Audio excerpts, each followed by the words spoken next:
Like and subscribe and click the bell icon to get new video updates. What happened in the Russia-Ukraine war this week? Catch up with the must-read news and analysis every week. We wrap up the must-reads from our coverage of the Ukraine war, from news and features to analysis, visual guides and opinion.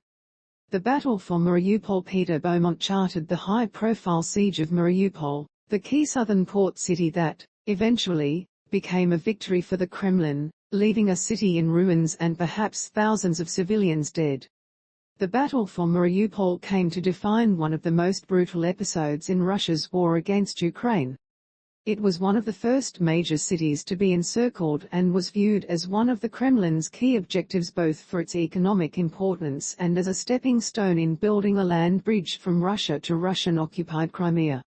This week, Pjotr Sauer reported claims by Moscow that more than 1,700 Ukrainian soldiers holed up in the Azovstal steelworks surrendered, and had been taken to Russian-held territory.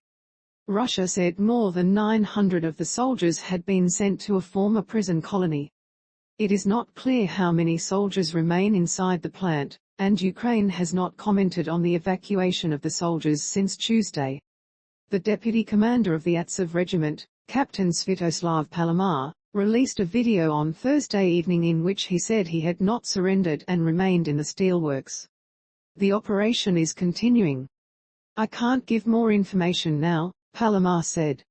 He did not say how many other fighters were with him.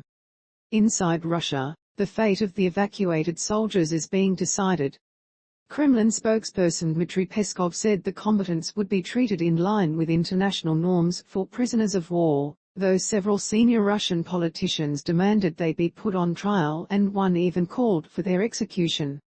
Monsters in the basement. Daniel Boffey wrote a powerful dispatch from Kutuzivka in northeast Ukraine detailing the life spent underground of 8-year-old Tymofiy Seidov, the last child remaining in his village.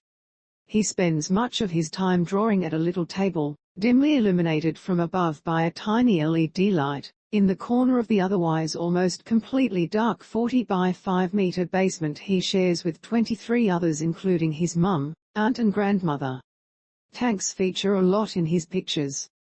The day of Boffey's visit, he is working on some Dalek-like monsters that he says he remembers from a cartoon he watched on YouTube before the war. He also draws happier scenes, sometimes, of houses under the sun and rainbows in the sky. But the world outside has been out of bounds to him for months. Timofey's mum, Rita, says, Timofey is calm today, but during the heavy fighting he would become hysterical. Putin. The Colonel Defense and Security Editor Dan Sabbagh reported how Western military sources believe Vladimir Putin has become personally involved in the war, making decisions at the level of a colonel or brigadier.